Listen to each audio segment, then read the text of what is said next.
বোমান ফোড়ায়, যারা মসজিদে হামলা করে, যারা গুলি করে, যারা দোকানপাট লুটপাট করে, তারা এই দেশের জনগণকে তারা চায় না। বিএনপির ভাইরা জুলাই আগস্টের এই আন্দোলনের মুখে কালিমা লেপন করে তারা বিগত স্বৈরাচারী সরকারের পদাঙ্ক অনুসরণ করছে। আমরা পরিষ্কার বলতে চাই, যারা এই ধরনের কর্মকাণ্ডে লিপ্ত আছেন আপনারা সংশোধন হন। দেশের মানুষ তার ভোট অধিকার ফিরে পেতে চায়। একটা সামান্য কলেজের ভোটে আপনারা একতরফা ভাবে ভোট করবেন, এই নেককারজনক ভূমিকায় আপনারা অবতীর্ণ হয়েছেন।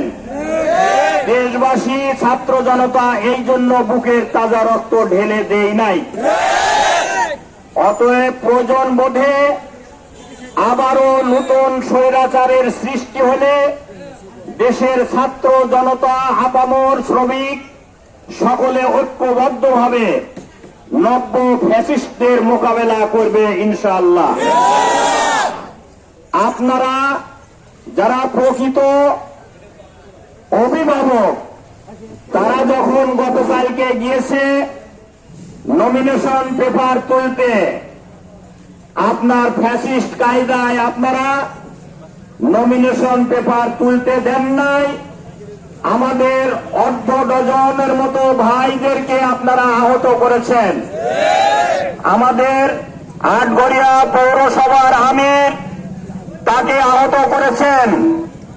আমাদের আটঘরিয়াতে যিনি চেয়ারম্যান পদপ্রার্থী হিসাবে আমরা ঘোষণা দিয়েছি, তাকে পৌর মেয়র হিসাবে ঘোষণা দিয়েছি সাইদুল ইসলাম, তাকে আপনারা আহত করেছেন। সে গত রাতে আইসিইউতে ছিল, সকালে অবশ্য বের হয়েছে আইসিইউ থেকে।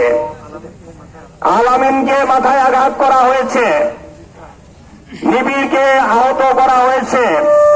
এই ধরনের আমাদের অনেক ভাইদেরকে আপনারা আহত করেছেন।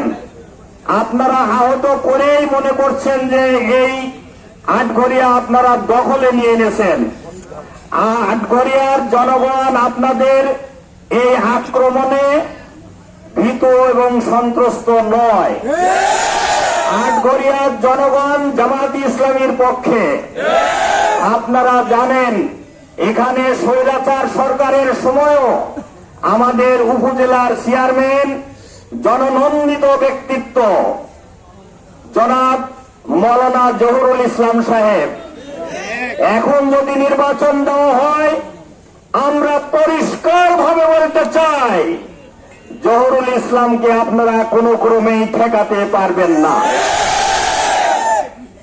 অতএব আপনারা এই সব কারণে ভীত এবং সন্তুষ্ট হয়ে আপনারা বেসামাল হয়েছেন। সামনে জাতীয় সংসদের নির্বাচন হবে, সেই নির্বাচনে আমি পরিষ্কার বলতে চাই, আটঘরিয়ার মাটি, আটঘরিয়ার জনগণ জামায়াত ইসলামীর পক্ষে রয়েছে।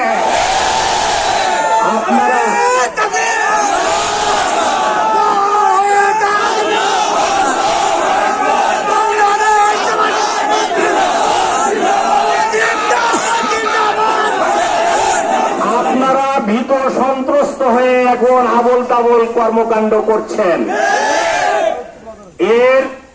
এর ঔষধ অবশ্য আটঘরিয়াবাসীর কাছেই আছে।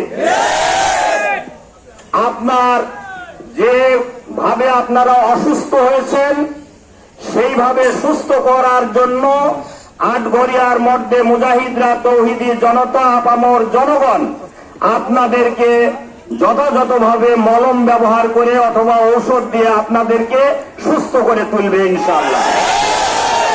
সম্মানিত ভাইয়ের আমার, কত মাথা খারাপ হলে আপনি বলতে পারেন মসজিদে নামাজরত অবস্থায় তার উপরে গুলি চালিয়েছে এই বিএনপির সন্ত্রাসী বাহিনীরা, সেখানে ককটেল নিক্ষেপ করা হয়েছে।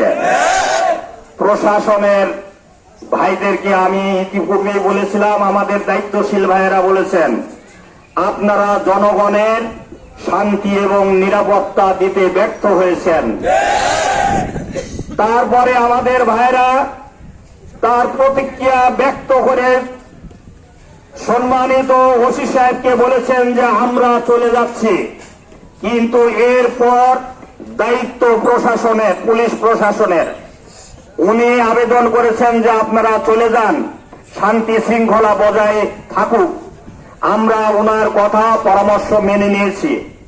কিন্তু পরবর্তীতেই ওই সন্ত্রাসীরা, ওই বিএনপির নাম করা সন্ত্রাসীরা আপনার নাকের ডগার উপর দিয়ে আমাদের অফিসে হামলা চালালো কিভাবে?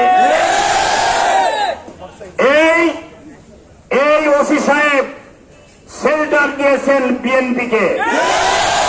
আমরা পরিষ্কার বলতে চাই, এই অফিসে এই ওসির অতি সত্বর অপসারণ চাই আমরা।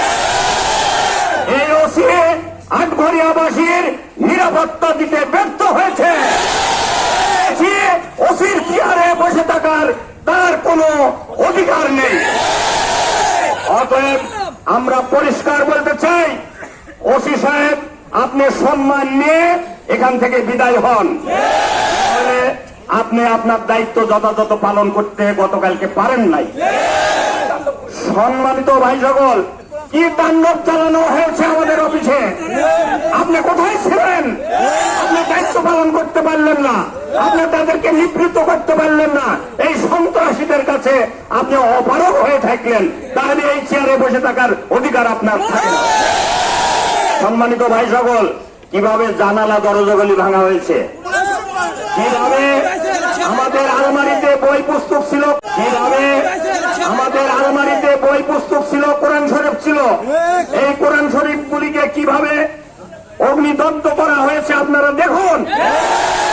যারা কোরআন পড়ায়, যারা মসজিদে হামলা করে, যারা গুলি করে, যারা দোকানপাট লুটপাট করে, তারা এই দেশের জনগণকে তারা চায় না, তারা ইসলামকে চায় না, তারা কোরআনের আইন মেনে নিতে চায় না, তারা মসজিদের মুসল্লিদেরকে মেনে নিতে পারে না।